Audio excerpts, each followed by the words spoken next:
And welcome back, everyone. Welcome back. Welcome back to the Cellarfest. Welcome back to the Cellarfest Constellation Cup at day number 1, upper bracket quarterfinals. We are back. I do apologize, or I hope you enjoyed the break. I do apologize for the extended delay, but we have returned with our next series with the final match of the upper bracket before delving into the lower bracket. Up next, PvP between Trigger and Gerald. Again, we just wrapped up with the previous Clem versus Future series, which was very short. it was a very short series, very short matchup between the two players. Really fast games. I'm hoping that we can maybe embrace something a little bit longer, something a little bit more in-depth here. We'll see. As we are jumping in, Vitas are done, and we're getting to game 1. It's going to be on ley lines in this best of 3 PvP. Let's go. Let us go. Bienvenidos, share my papi, share my all in the chat as well, as we are getting into our series. Oh boy. When it comes to the mainstream, I believe they're going to be covering Zound versus Lambo. I believe Lambo versus Zound is going to be over on the mainstream. They got you covered there. For now, spawning in the bottom left-hand corner of ley lines, we have the... Oh, we have... oh, I did make some mistakes. But spawning in the bottom left-hand corner... One moment. There we go. Of ley lines, we have the Polish Protoss player. We have the red Protoss representing Streamer Zone. It is Gerald.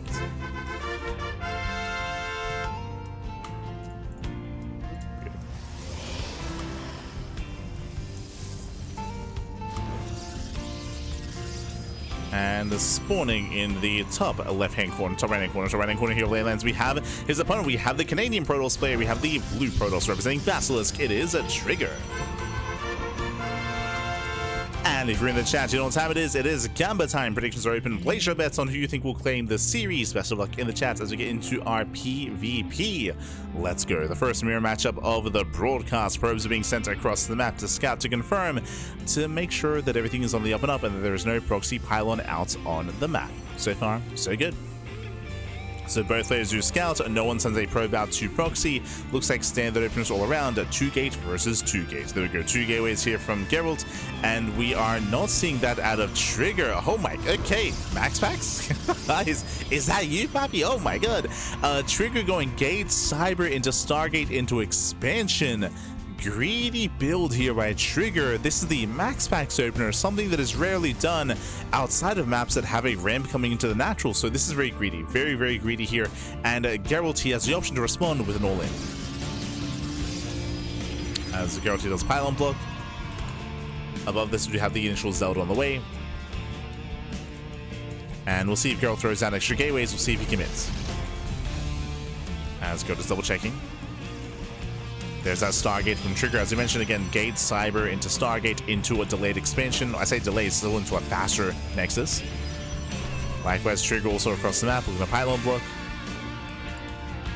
And the pressure is going to be on Gerald here. I mean, so far is doing well. So far is delaying. the pylon blocks continue, Papi. Yeah. Let's go. More and more pylon blocks at the same time. So is Trigger doing the same. Stalkers, they do rally across the map. Rally across. Stargate is confirmed. And again, it is on Gerald to try to punish, but it looks like he wants to expand instead. There's a cancellation, and we're getting ready for the Nexus. Here we go. There we go. Bases are being taken. And again, thankfully, thanks to all those pylon blocks, we do have the bases at nearing the same time here, whereas typically Trigger's base should have been much more faster. As we get into our openers, Trigger is going to be able to harass across the map. The Oracle's on the way to harass, to get some economic damage, to take an economic lead. We'll see if he can. See if he can.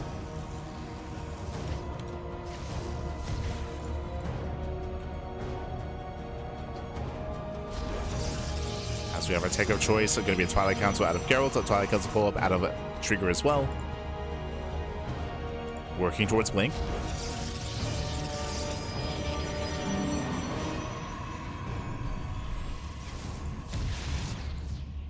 As Oracle breaks in, do we get the sentries? One probe, but last, thankfully, there's a shield battery, and a Geralt, he will defend. Will defend his main base. Of course, he already scouted the Stargate earlier. Meanwhile, only one Oracle. 2 Oracles can one-shot probes, even if there is a shield battery, but Trigger, he doesn't overcommit. He just calms down with 1.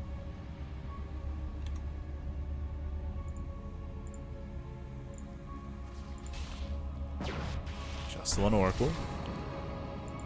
Extra gateways on the way, getting up to 3.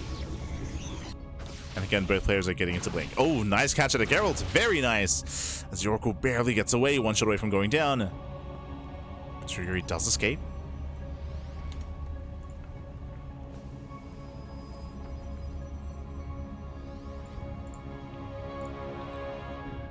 Does really pull away. And from here, the game is slowing down. We had a bit of a more intense start to the game, but now we're slowing things down. Trigger is expanding. Gerald should soon be expanding as well. Hallucinations will be giving Gerald the information he needs to confirm, is my opponent macroing or not? Spots the probe. Does spot the worker. Highlander's on the way, and again, Trigger, he's looking to expand. Gerald, he responds.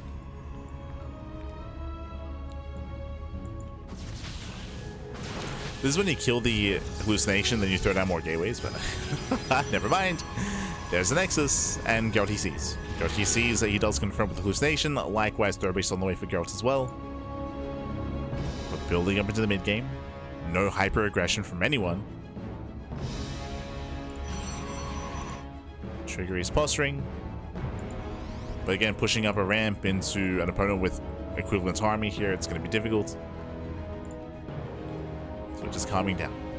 When it comes to our tech, when it comes to our deviation, Gerald is going for a faster Robo into a faster Forge, so +1 is going to be faster. Immortal Production and Observer is going to be available here for Gerald as well. So just make in. Oh, they barely don't have enough to one-shot. There we go, they trade 1 and 1. You trade back and forth. And Trigger his own Forge isn't too far behind.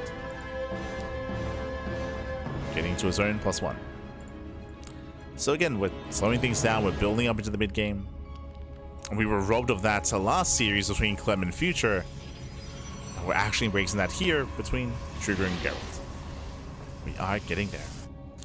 Meanwhile, when it comes to how players evolve here in PvP and how the army compositions do kind of gain value over time and how we progress, it should be Blink Stalkers into Charge Lots. Zealots, they're very cheap. They're very cheap units and they're very effective against Stalkers as they can close that distance, collapse on the Stalkers, and trade well against them, similar to how Lings interact with Stalkers as well.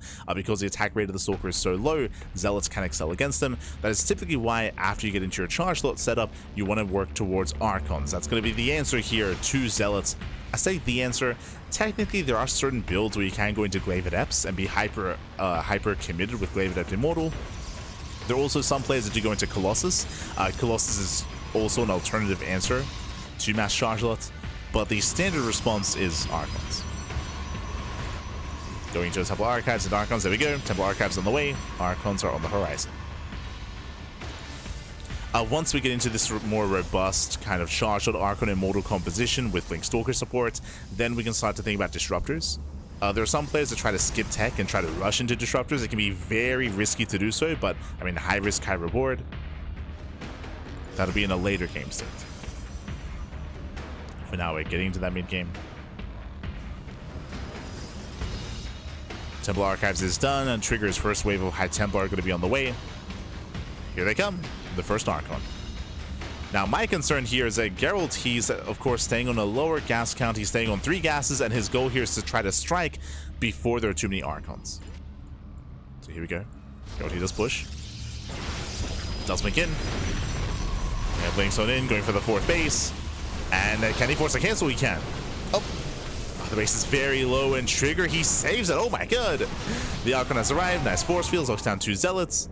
And Trigger, he saves the expansion. More Archons are amassing. And Gerald, he's falling behind tech-wise. Now he throws down the Temple Archives. Again, the plan there was to break the 4th base and to maybe kill his opponent. But Gerald, he misses the timing. He does miss his timing. Ay. Impressive defense here by Trigger. And Gerald, he's still being active. He still has a larger army, true. Still has more Zealots, still has more Stalkers. Gerald, he's still looking for damage. Rotates to the right-hand side. And there is an opening. Oh. Is spotted. Trigger, he responds.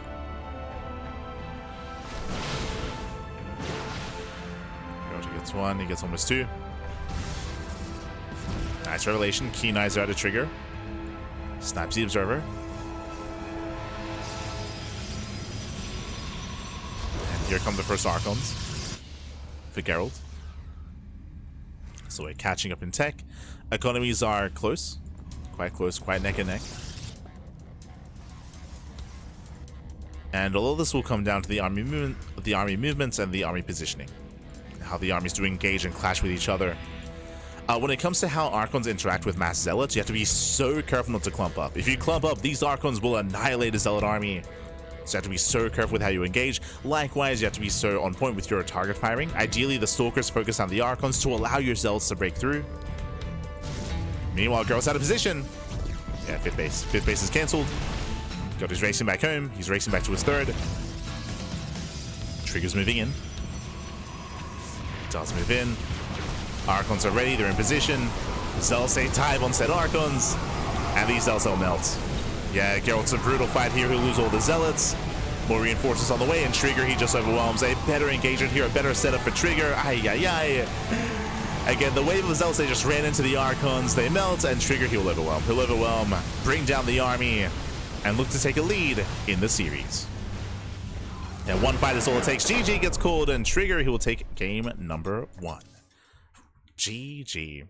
Again, just a really rough engagement there for Gerald. It didn't help that he was out of position, so was racing on over, and because of how he was setting up, the Zealots were leading the charge. The Zealots were the first to engage, and Trigger, his Archons were on the front lines. They were ready for the charge. Zealots, they engaged. The Zealots, they went down immediately, and everything just fell there for Gerald.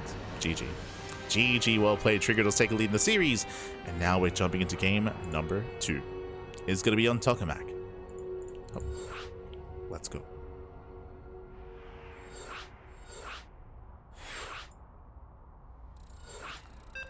Jumping into game 2. And I'm hoping for a back and forth. I'm hoping for a potential ace match here as well, but the pressure is going to be on Gerald. Winding it back, Gerald was also very committed, if you recall, earlier with his charge timing, but he barely did miss it. Crazy that he did not snipe that 4th base either. There was potential, but didn't quite go for the final shot.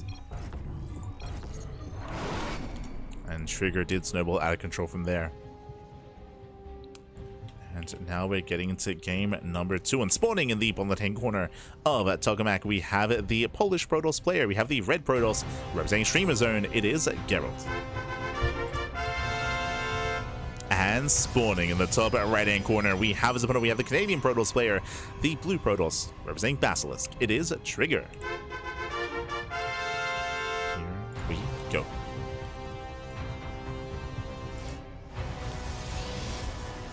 Go. But again, there's a lot of care, and you have to be very delicate with your army control when you have those kind of compositions clashing with each other.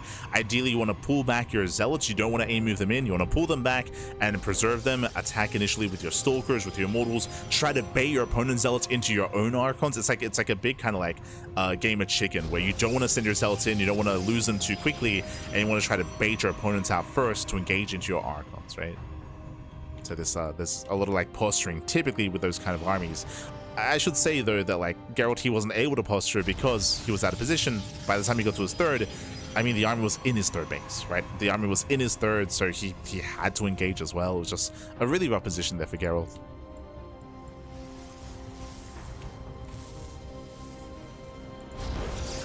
As he didn't want to just give up on his expansion.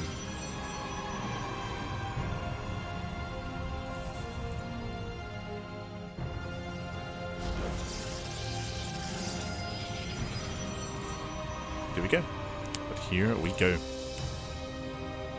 For now, this time we have a much more standard opener. 2 gates out of Gerald. Likewise, for the first time this series, 2 gates out of Trigger. So 2 gate openers all around. We are waiting for the Cyber Core. Both players throw down their second pylon in the main base as well, so everyone knows that there is no proxy, no shenanigans. And we're waiting for the Cyber Core for the first pairing of units. Is it going to be double Adept, double Stalker, or Stalker Sentry? And we have the answer. Stalker Sentry out of Trigger, Stalker Sentry out of Gerald. So standard openers. Let's go.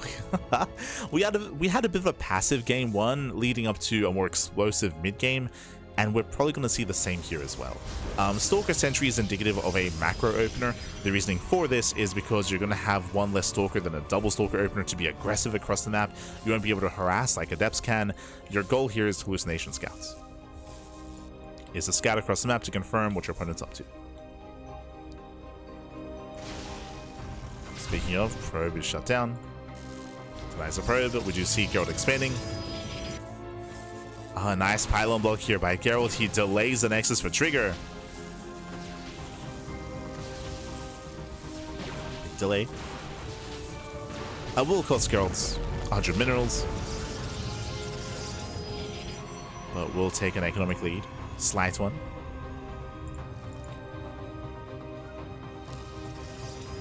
From here, Gerald, he dives in. He confirms the tech. He confirms that Twilight Council. Likewise, gets eyes on the main army. Trigger does the same. Spots the tech, spots the army.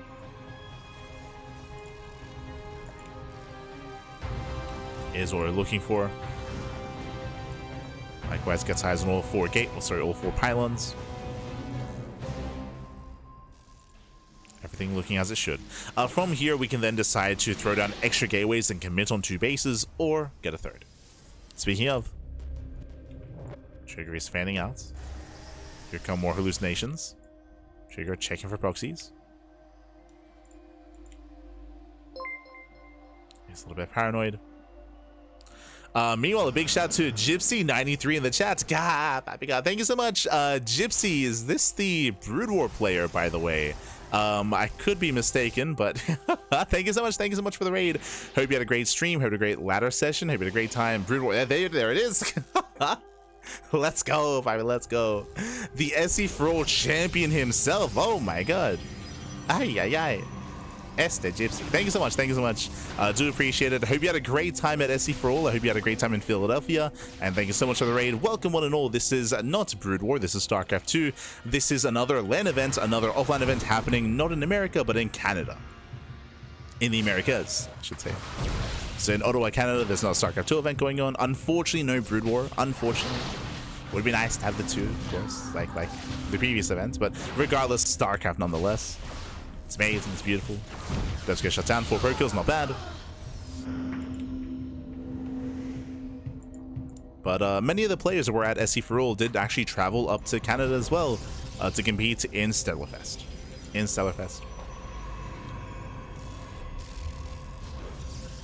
But thank you so much for the raid. Again, hope you had a great time. Bienvenidos. Este Gypsy.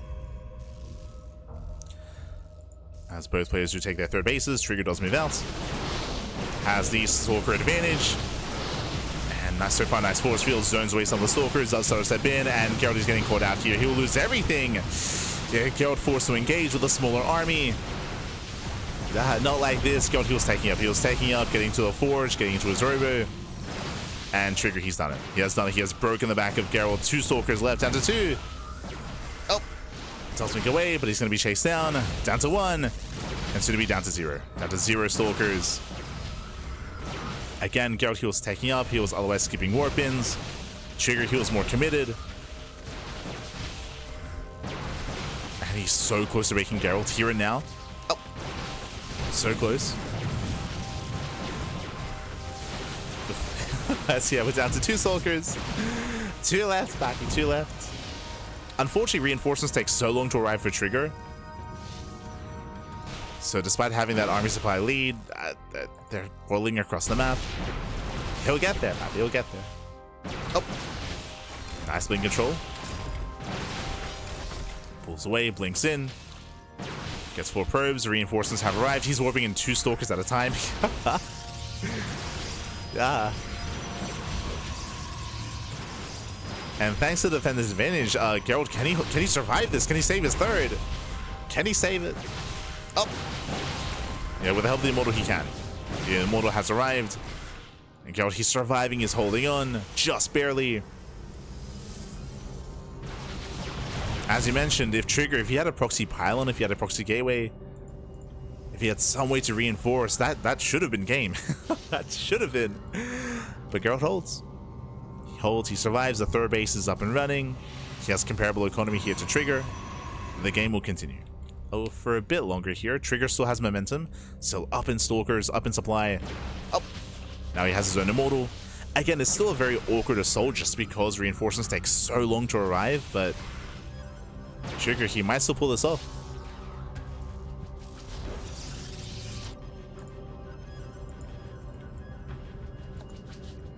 his fourth.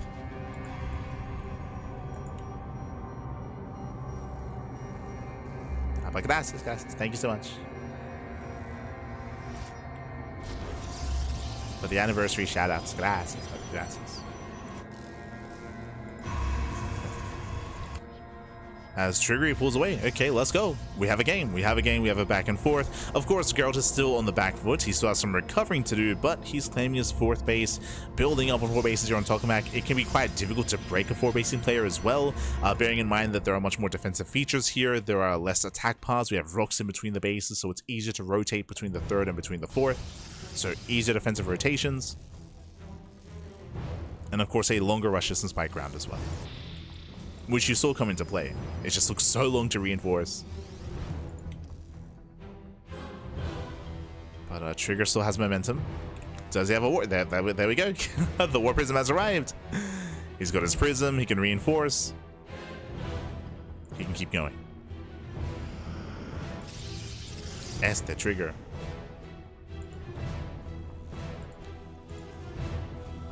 For now, poking in. Getting a read on the army. Spots the Archons. Is where the Immortals. And we're calming down. We're calming down, we're building up. Possible as well that Trigger might just wait for +2. +2 is on the way. Being chronoed as we speak. When it comes to the overall compositions, they're quite comparable to each other. Gerald does have a slight lead when it comes to the Immortals. Does have less Archons, which is a concern. Especially since Trigger is so Zealot heavy. Archons are that much more important. And so far there's only one. I mean, we saw it last game. Last game, despite how close the supplies were, like one better fight with better Archon positioning, and hey, Trigger, he took it.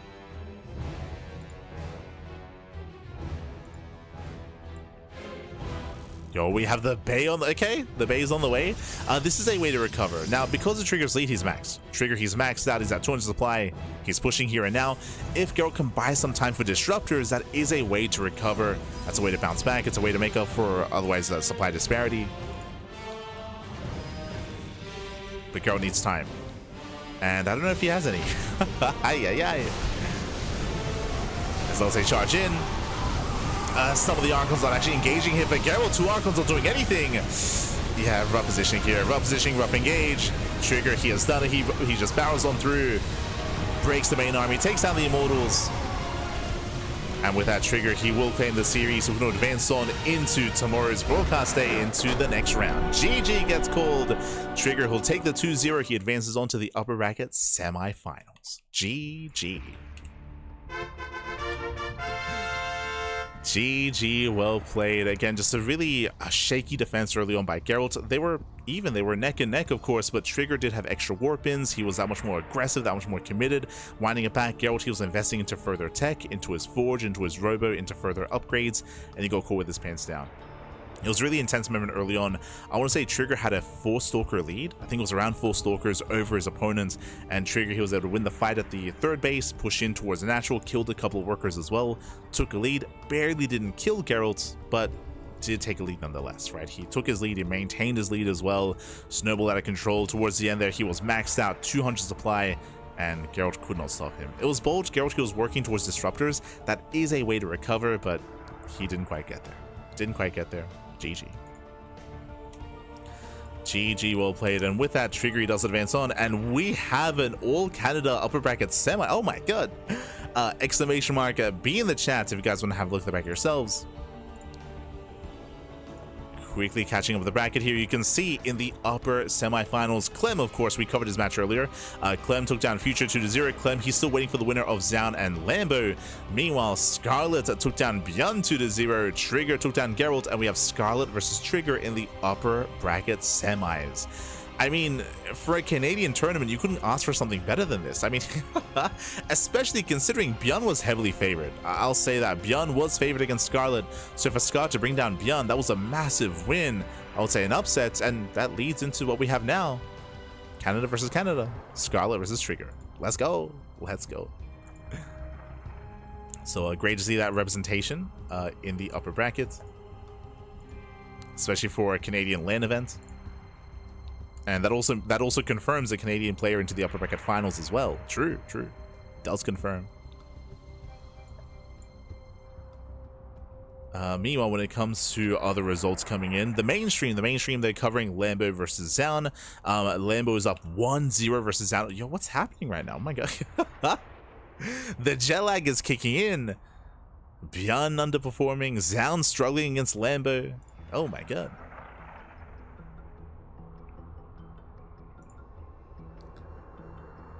And of course, I should also emphasize that if you're a fan of Gerald, do not worry, do not fret. Gerald is still in the tournament. He's still in the tournament. It is double elimination. I just did update the bracket. Gerald, he does get knocked down to face off against Harstem. So Gerald versus Harstem, PvP in the lower bracket. Likewise, there's Bjorn versus Maples, also in the lower brackets. We have Future versus Foxer, and Mixu is still waiting for his opponents, waiting for the loser of Zaun and Lambo.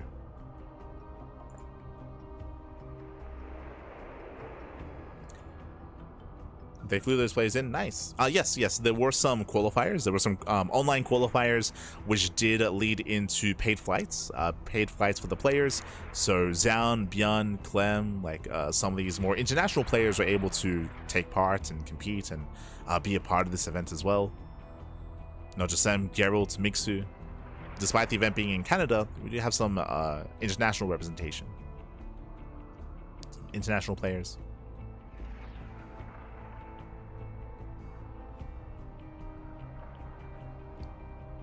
To be honest, I want to see Bjorn versus Trigger. I mean, they still might play against each other. Bjorn is still in the tournament as well, but, you know, Bjorn, he has to work for it.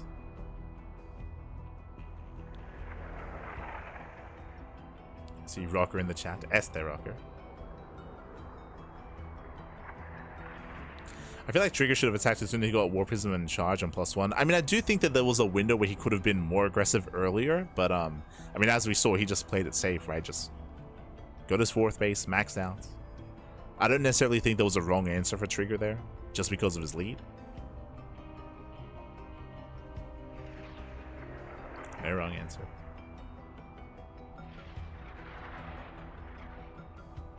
Lambert won the King of the Hill. Oh, there you go. There you go. Week of Lambo. I mean, Lambo said this himself. Like, Lambo, he's a player that does rely a lot on motivation, or does need something to motivate him to compete and to improve.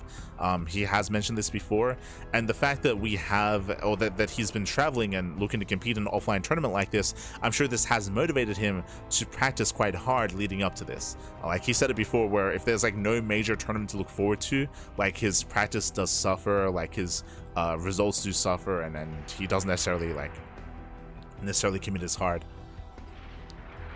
So yeah, I'm sure that, you know, looking forward to this offline event has kind of given him that motivation to just like hunker down, to grind, of course. And so far, looking good. Este Lambo.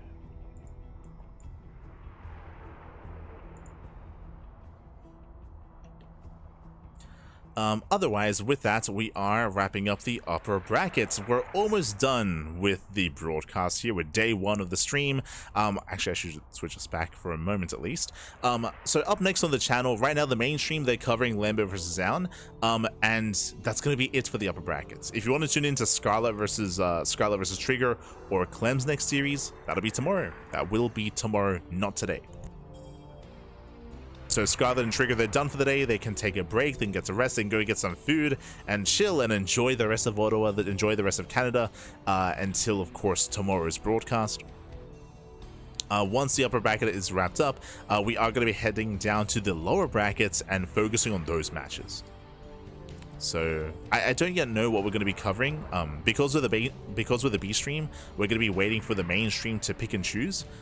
So it'll be Gerald versus Harstem and Bjorn versus Maples. Most likely the mainstream will be avoiding mirror matchups, so I can hazard a guess what we're going to cast.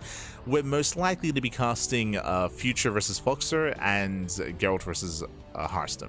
I can see us covering the PvP and the TVT, which I wouldn't blame the mainstream, but like usually you do want to avoid mirror matchups whenever you can. It's usually how things go. So they'll probably give them to us. That's just my speculation. We don't have confirmation yet, but most likely what's coming next. So up next on the channel is going to be the lower brackets, the lower bracket round 1, and then lower bracket round 2. So 2 rounds of lower bracket still yet to be broadcasted here tonight, and then we'll be wrapping up for the day. Just as a heads up. And of course, be back tomorrow for day 2 and the grand finals of Stellarfest. Oh boy. Los grandes finales, papi. Grand finales. Haters of mirrors. I mean, usually the non-mirror matchups are just more dynamic and more fun. Usually, not always, of course. Like I have my own fondness for me. I like all the matchups, of course. Wouldn't cost as much StarCraft as we do if we didn't, but it's usually how things trend. For now, though, I guess we're going to be going on a break. Going to be going on an extended break here, so take this time to get some snacks, get some food, get some water. Check out the mainstream. The mainstream, again, they are covering Zound versus Lambo. Do support them. Do check them out. And we'll see you guys soon after the break with some more matches with the lower brackets. See you soon. See you then.